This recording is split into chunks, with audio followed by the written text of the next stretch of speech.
কোনো রকম ছানা ছাড়াই শুধুমাত্র চালের গুঁড়ো দিয়েই তৈরি করে দেখাবো বাজারের কেনা রসমালাইয়ের মতন সেম টেস্টি রসমালাইয়ের রেসিপি। নমস্কার বন্ধুরা, শ্বশুর বৌমা রান্নাঘর অ্যান্ড ব্লগ চ্যানেলে সকলকে স্বাগত। তাহলে কি করে রসমালাই তৈরি করব সেটাই দেখে নেওয়া যাক। সবার প্রথমে গ্যাসের ওভেনে একটা কড়াই বসিয়ে তাতে দিয়ে দিয়েছি বড় কাপের হাফ কাপ জল। আর জলের মধ্যে দিয়ে দেওয়া হলো ছোট চামচের 1 চা চামচ লবণ। গ্যাসের ফ্লেম হাই করে দিয়ে জলটা ফুটে আসা পর্যন্ত অপেক্ষা করব। জল ভালো মতন ফুটতে শুরু করেছে, আর ঠিক সেই পর্যায়ে দিয়ে দেওয়া হলো মাঝারি সাইজের একটা বাটির 1 বাটি চালের গুঁড়ো। সাথে সাথেই কিন্তু চালের গুঁড়ো দিয়েই ভালো করে খুন্তি দিয়ে নেড়ে যেতে হবে। যখন পুরো চালের গুঁড়োটা জলের সাথে একদম একটা শুকনো মাখা মাখা ভাব চলে আসবে, তখন কিন্তু গ্যাসের ফ্লেম বন্ধ করে দিয়ে তারপর একটি পাত্রে কাইটাকে তুলে নেব। পুরনো বন্ধুদের সবসময় এইভাবে আমাদের পাশে থাকার জন্য অনেক অনেক ভালোবাসা। কাই থালার মধ্যে তুলে নেওয়ার পরে হালকা যখন একটু ঠান্ডা হবে তখন কিন্তু হাত দিয়ে ঠেসে ঠেসে খুব ভালো করে কাইটাকে মেখে নিতে হবে। এইখানে কিন্তু কাইটা খুব ভালো করে হাত দিয়ে ঠেসে ঠেসে মেখে নিয়েছি, ঠিক আটা যেইভাবে মাখা হয়। তারপর অন্যদিকে আমি একটি পাত্রের মধ্যে নিয়ে নিয়েছি দুধ, আর দুধটা ভালো করে জাল দিয়ে একদম কিন্তু ঘন করে নেব।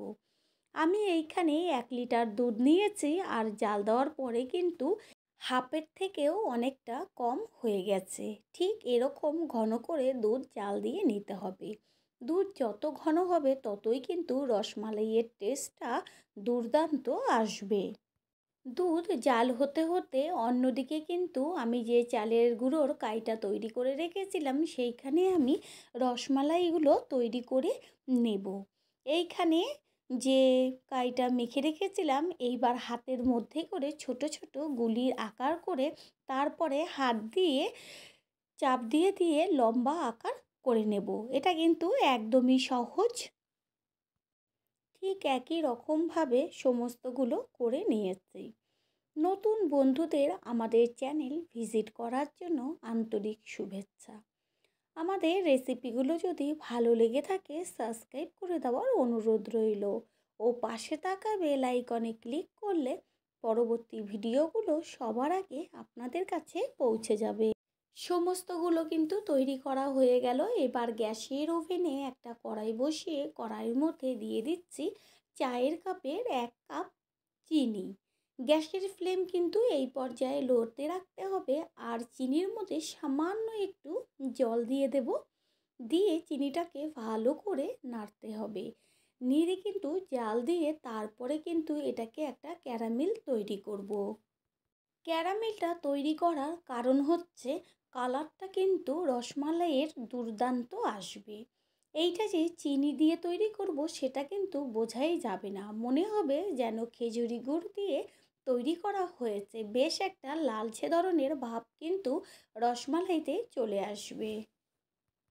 দেখাই যাচ্ছে চিনি যত জাল দেওয়া হচ্ছে ততই কিন্তু সুন্দর একটা লালচে ভাব চলে আসছে। এটা কিন্তু আস্তে আস্তে ক্যারামেল তৈরি হয়ে যাচ্ছে। ঠিক এই পর্যায়ে কিন্তু এর মধ্যে দিয়ে দেব যে দুধ জাল দিয়ে রেখেছিলাম সেই দুধ। তারপরে দুধ দেবার সাথে সাথেই কিন্তু একটা খুন্তি দিয়ে ভালো করে দুধের সাথে ক্যারামেলটা মিশিয়ে নিতে হবে। যদি দেখেন যে ক্যারামেলটা দুধ দেওয়ার পরেই শক্ত হয়ে গেছে, কোনো রকম কিন্তু টেনশনের কারণ নেই। যখন দুধ জাল হতে থাকবে ক্যারামেল কিন্তু গলে একদম দুধের সাথে মিশে যাবে, আর কালার কিন্তু একটা দুর্দান্ত চলে আসবে। দুধের সাথে যখন ক্যারামেলটা মিলতে শুরু করবে তখন কিন্তু দুধ একটা পাতলা ভাব চলে আসবে, আর সেই পর্যায়ে কিন্তু দুধ আবারও খুব ভালো করে জাল দিয়ে নিতে হবে আরও 3 থেকে 4 মিনিট। রসমালাইয়ের মধ্যে যেন সুন্দর একটা ফ্লেভার আসে সেই কারণে এর মধ্যে আমি 4-5টা ছোটো এলাচের দানা থেতো করে দিয়ে দেব। তারপরে খুন্তি দিয়ে আবারও নেড়ে চেড়ে নেব। দুধ কিন্তু খুব ভালো করে ঘন করে আবারও জাল দিয়ে নেওয়া হলো। তারপরে এর মধ্যে দিয়ে দেব যে রসমালাইগুলো। এগুলো আস্তে করে দুধের মধ্যে ঢেলে দিয়ে গ্যাসের ফ্লেম হাই করে দিয়ে খুব ভালো করে ফুটিয়ে নিতে হবে। যখন ফুটে যাবে তখন কিন্তু গ্যাসের ফ্লেম লো করে দিয়ে আরও 10 মিনিট মতন ফুটিয়ে নেব। তাহলে কি হবে, রসমালাইটা খেতে কিন্তু লাগবে দুর্দান্ত।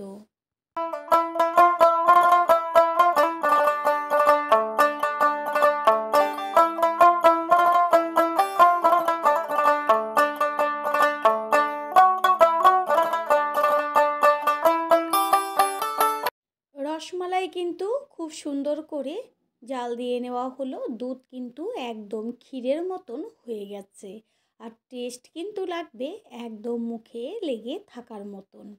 এবার গ্যাস অফ করে দিয়ে একটি পাত্রে তুলে নেব। দেখাই যাচ্ছে পুরো কিন্তু দুধগুলো একদম ক্ষীরের মতন হয়ে গেছে। তৈরি হয়ে গেল আজকের রেসিপি রসমালাই। আশা করি রেসিপিটি ভালো লাগবে। আর যদি ভালো লেগে থাকে একটা লাইক, কমেন্ট, পারলে একটা শেয়ার করে অবশ্যই জানাবেন। আপনাদের দেওয়া একটা লাইক ও একটা শেয়ার কিন্তু আমাদের কাছে অনেক অনেক গুরুত্বপূর্ণ। আমার এই রেসিপিটি যদি কেউ ফেসবুক থেকে দেখে থাকেন, ফলো করে পাশে থাকার অনুরোধ রইল। All friend, thanks for watching my video. আপনারা সকলে ভালো থাকবেন, সুস্থ থাকবেন। আবারও দেখা হবে অন্য কোনো রেসিপির এপিসোডে।